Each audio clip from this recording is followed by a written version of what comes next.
Welcome back. Later this month, the Supreme Court could roll back parts of President Obama's health care law. But three major insurance providers say they will keep key provisions in place, regardless of the court's decision. However, this could be just a bait and switch. United Healthcare and Humana announced today they plan to let customers keep children on their plans until the age of 26, keep free preventive care, do away with lifetime benefit limits, eliminate retroactive termination of coverage, and continue independent appeals of coverage decisions. Aetna plans to do the same except for benefit limits and early termination. Meanwhile, they will not uphold the most popular provision that bans discrimination of children with pre-existing conditions. A recent New York Times poll shows 85% of Americans believe insurance companies should cover people with pre-existing conditions. We here at The Ed Show are a bit skeptical of large for-profit insurance companies who've not shown any goodwill to their customers in the past.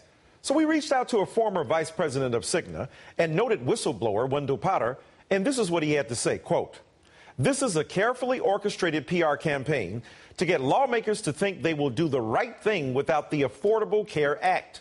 What they are doing is anticipating the Supreme Court will rule the individual mandate unconstitutional, leaving the rest of the law to go forward. That is the insurer's worst nightmare. They are laying the groundwork to try to get Congress to think that the consumer protections in the law can and should be repealed. These are private companies. Their mission is to make as much money as possible. For example, United Health Group made $8.5 billion in profit last year. So they could keep these provisions in place and lose money.